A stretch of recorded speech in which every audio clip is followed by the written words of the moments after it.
Hi everyone, I'm John Lynn, the founder and chief editor at Healthcare IT Today. I'm really excited. We got a special guest in a topic that everyone wants to hear about right now, it seems like, and that's telehealth. And we're here with Michael Gorton, CEO and chair, or I should say former CEO and chairman, and definitely the founder of Teladoc. Welcome, Michael.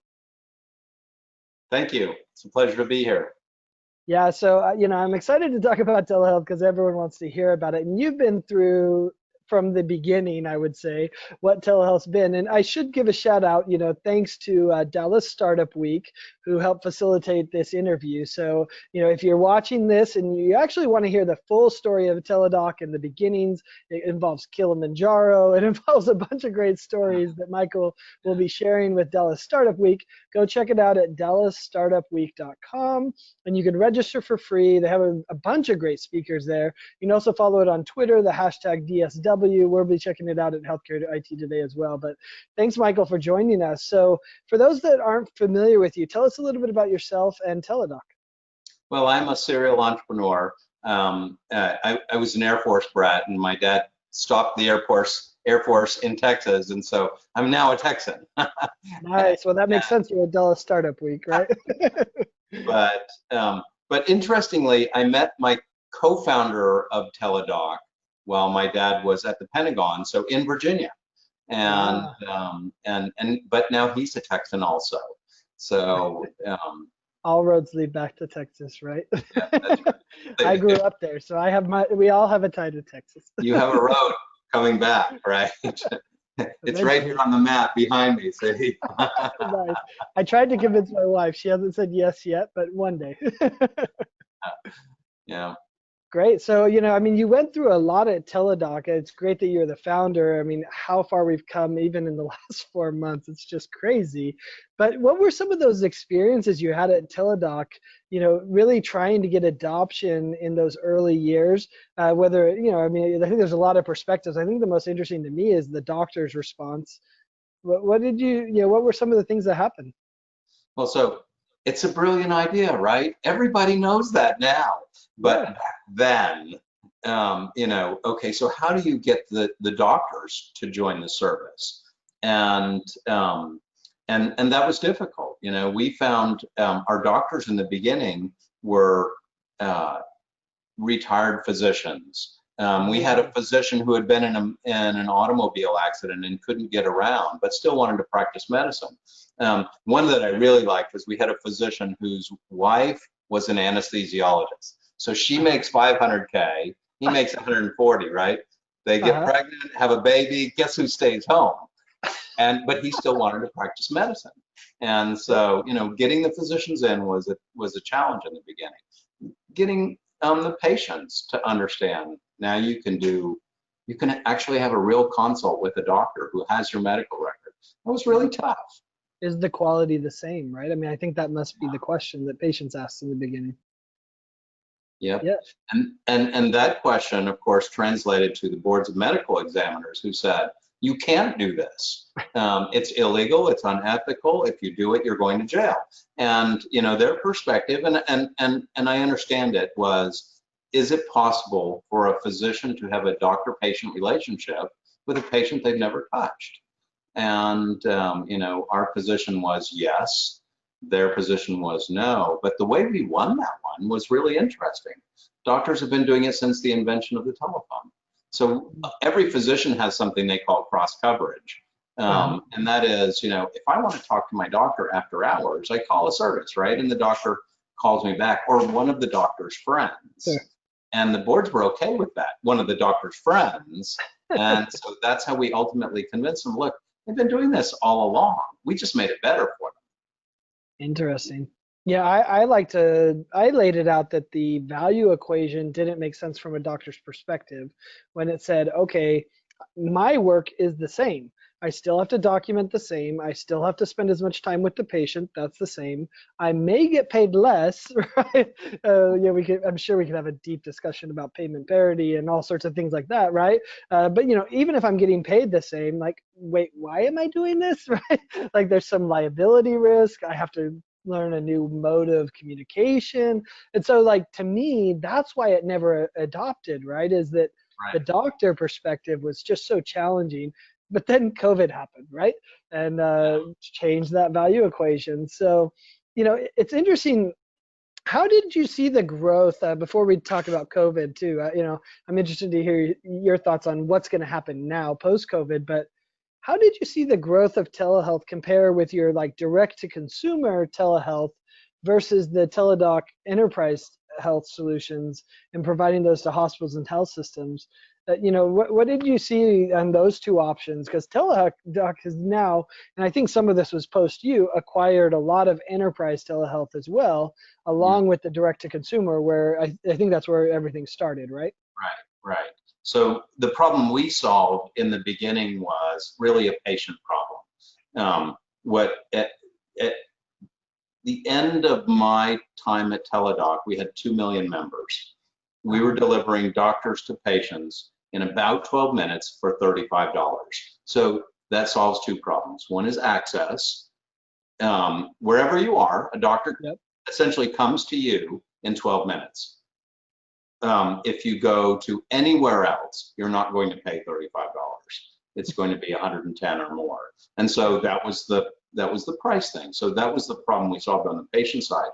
On the doctor side, it was really more interesting because our doctors actually made more money working for us than they did doing primary care.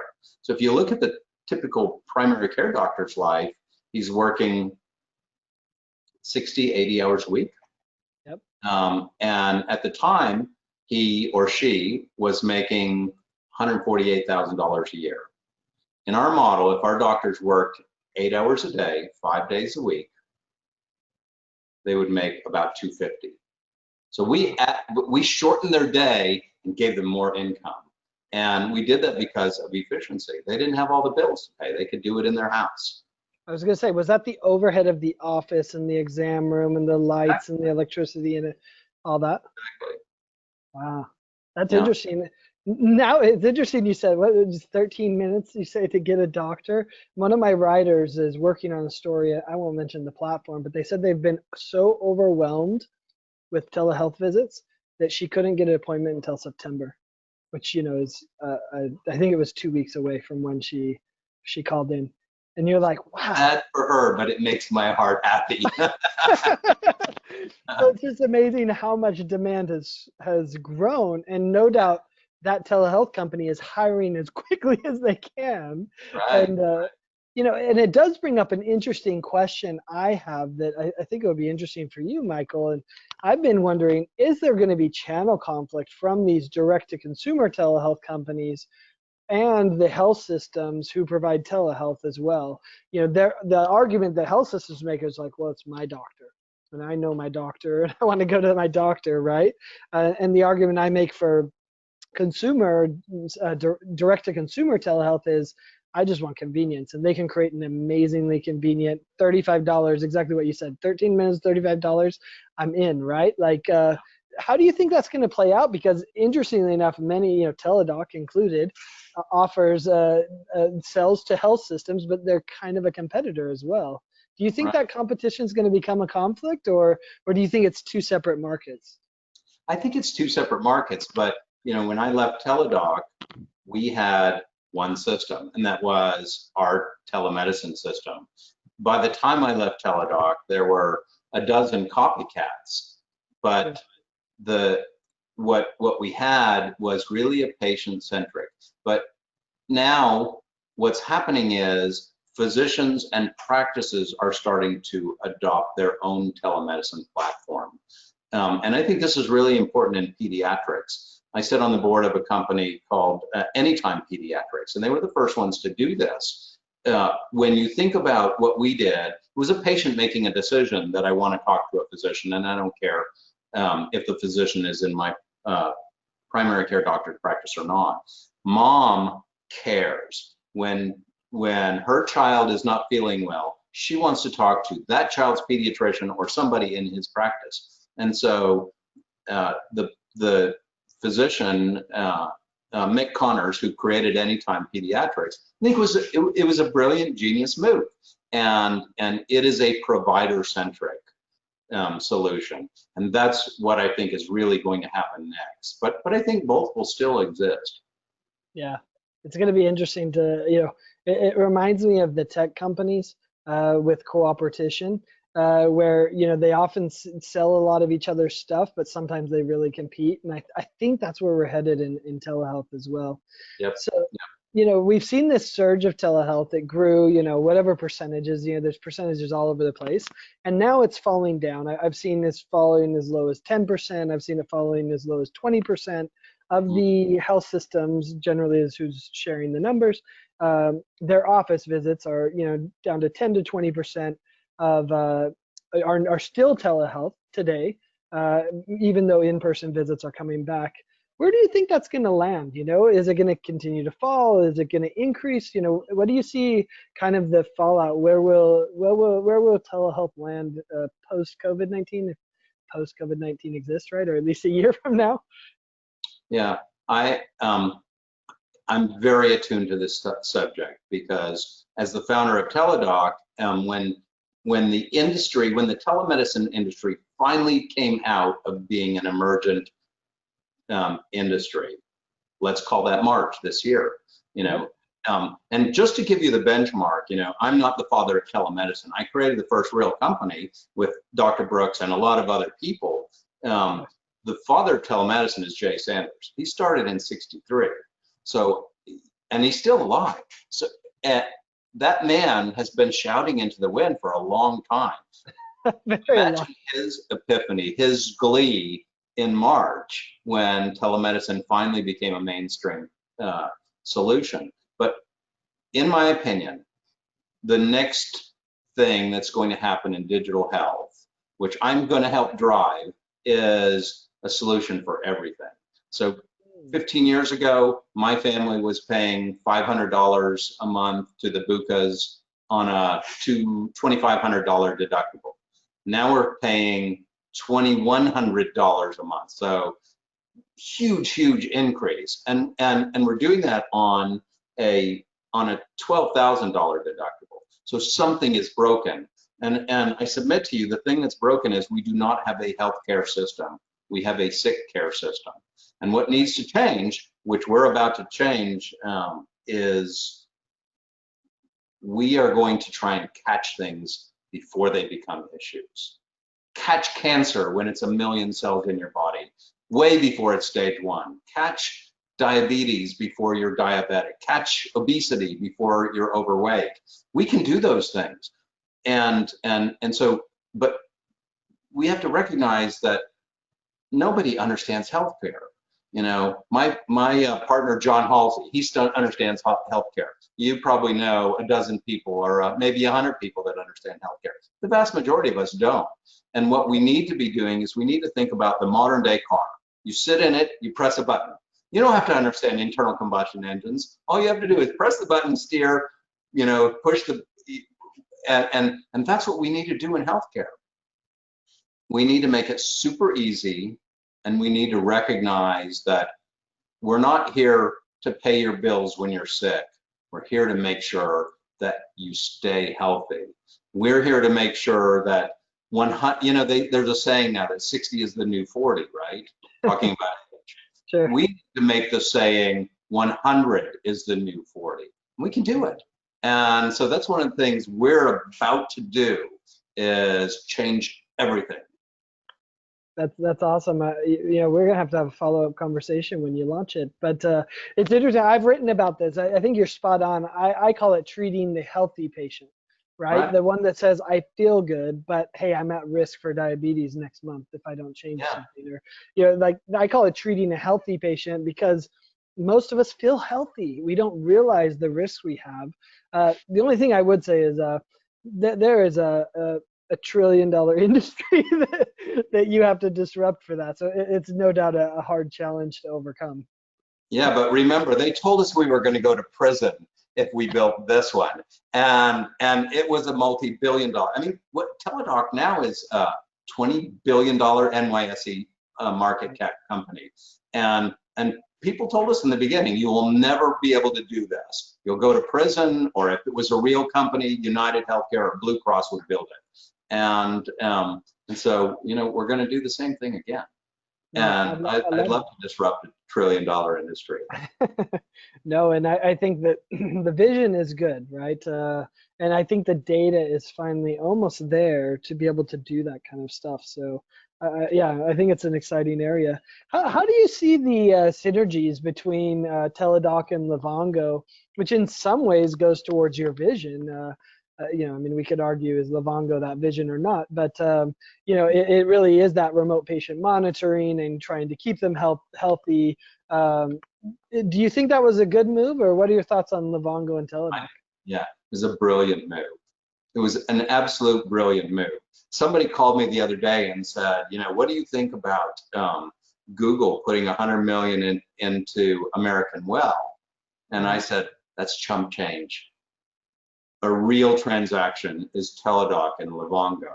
And I haven't talked to Jason Gorbick, who's we hired to replace me in a long time, but Jason married my daughter.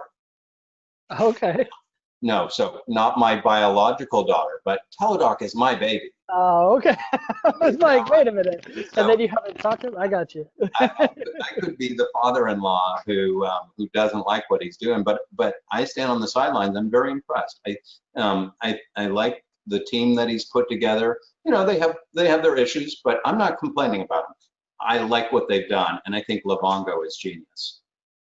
Yeah, no, I think I think they were right. I think he summarized it really well. Said we were either going to compete or we were going to merge, and it makes more sense to merge and own the market as opposed to it. Because I mean, that's my view. And obviously I come from an EHR background where we saw a best of breed that eventually had a dominant player, and everyone said, screw best of breed. I want the enterprise platform that does my lab, and it does my financials, and it does my clinicals, and it does my accounting and everything, right? And Epic won, Cerner won, Meditech's done all right. They actually should have rolled out ambulatory. That was their failing, not doing so. And so I wonder, are we going to see the same thing in telehealth on the enterprise side of things? Do they need to have what Teladoc has, which is the full remote patient monitoring, direct to consumer, et cetera? How do you see that playing out enterprise telehealth wise? Does every health system need a partnership like Teladoc, or I guess maybe build it on their own? Yes, I think everyone is going to need it, and I think that the thing that we've all learned from the virus. I mean, you and I are very comfortably on a video conference. Everybody knows how to do that now. When we first started Teladoc, we messed around with video conferencing, and it was a disaster. The physicians didn't understand it, the patients didn't understand it. We just did telephone because it was easy. What you see right here is an explosion of technology. We've gotten very good at it. The other things that we're going to be able to do, and I love that my analogy of sitting in the car and pressing a button to start it. That's what we, the people in healthcare, need to be able to deliver to all of the patients, because they're our ultimate customers. They're the ones we have to take care of, and if we can make them, 100 is the new 40, then we've succeeded. The thing that we need to be able to do is send kits to their home so they can swab their mouth or do whatever, and we can keep track of where they are. We know when they need an oil change. We know when their weight is moving in the wrong direction, or their glucose or whatever. We can do that so easily, and that's technology. And anybody who doesn't adopt it is going to lose, because Teladoc is coming for you, and my new company is coming for you. If you're not doing that, we're going to win. Well, it is interesting to think about, is the health system in danger, of a replacement? And I call it the digital front door, the new front door to healthcare. Is the health system going to own that? Is the payer going to own it? No, I don't think we trust them. But or is a Teladoc going to own it, right? As, oh, okay, should I go to this, or should I do this, or should I do it at RPM? Should I go to the emergency room, right? And when I say that, a lot of people get confused by it. It sounds like you have a similar feeling, is that they feel like, oh, it will never disappear. And the reality is they're right, because you're not going to do a triple bypass surgery, right? So, but will they evolve from where they are today to still doing procedures and things like that? No, but we're not, and we will still have to do triple bypass surgeries in the future. But the thing that we should be doing is making sure there's a lot less of them. We should be helping people to understand what they can eat, what they can't eat. And, and it's not just, there's fad diets out there, eat carbohydrates, eat protein, eat whatever. But everybody's physiology is slightly different. We metabolize foods differently. And it would be so easy for us to give good data on every single individual. You can eat proteins, you can eat carbs. And if people understand that, I think they'll adopt the changes better, knowing what's happening with their physiology. I mean, some people may rather just eat their whole cherry pie with ice cream on it, and they don't care if they're healthy as 40 at 100. That's a different group of people.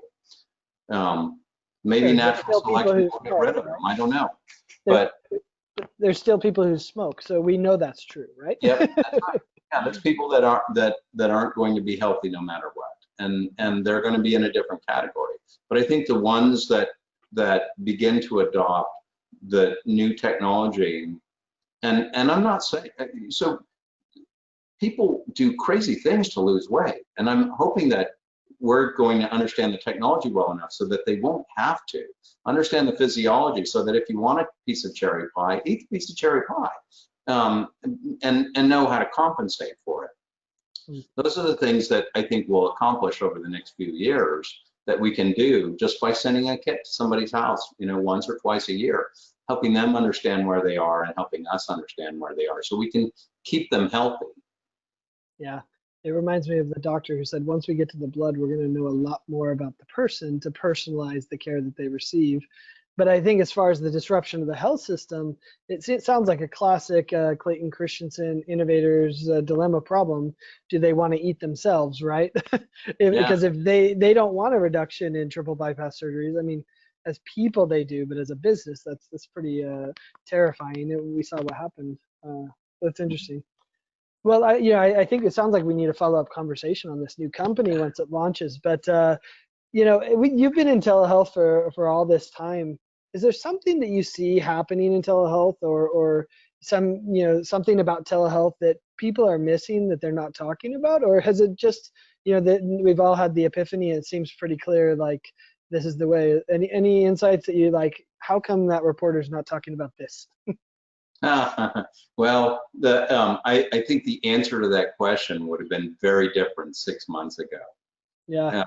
The thing that I believe is just extraordinary is how quickly everything changed, and it even caught me up. I mean, who could have predicted this virus? But in early March, I got an email from Richard Boxer, who was a 2-time Surgeon General candidate, probably one of the best respected physicians in the country.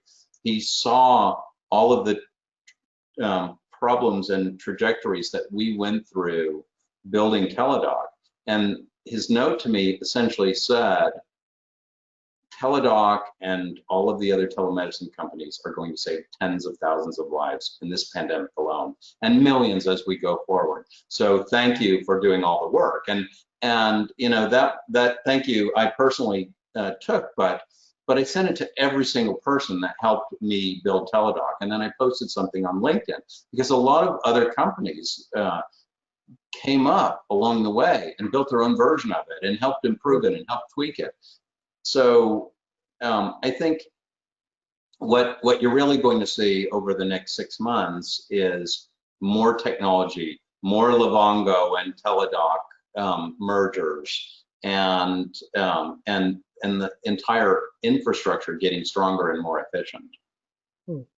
That's an interesting comment. Do you think the EHR vendors are going to go acquire, say, a Teladoc, or or do you think there's other synergies there, or maybe a Salesforce, that's ripe for doing healthcare? Do you see other acquisitions in that regard?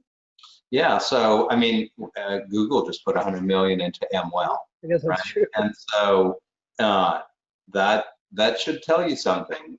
People are looking at it, and if you've ever studied the history of business, what you see is technologies and industries stay in emergent stage for a while, and then they become growth, and that's what happened in March to telehealth. Yeah. When you roll into growth, there may be hundreds or even thousands of companies competing, but that's when consolidation begins. And so consolidation, the horses are out of the gate, consolidation has begun. Teladoc and Livongo, Google and Amwell, start looking, because you're going to see some really big ones that are going to happen.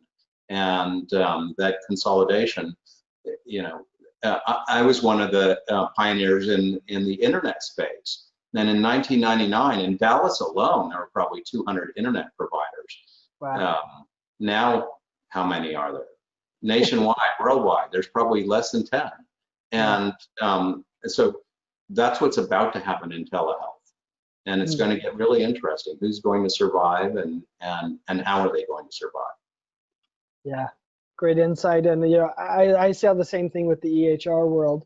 We had 36 billion of stimulus from our stimulus package, and the exact same thing happened. And so, to me, the trajectory of what's happened in telehealth is so similar to the world of EHR. And we saw the same consolidation. And that's really interesting. Interestingly enough, we posted a list of telehealth providers. It's somewhere around 200. So your number was spot on as far as that's just live video telehealth, not even RPM and a bunch of other things like that. So very interesting. Well, thanks so much for your time, Michael. I appreciate you spending some time here. And if you want to learn more about the story of Teladoc and learn about Kilimanjaro and how that all came to be sure to go and sign up at DallasStartupWeek.com. You can register. It's free to register, so you can check out Michael's talk and other people. There's a whole bunch of healthcare ones, which is awesome that Dallas is doing great work there. So thanks so much, Michael. And if you want to check out more great content like this, check it out at healthcareittoday.com. Thanks, Michael. All right, thank you. Take care.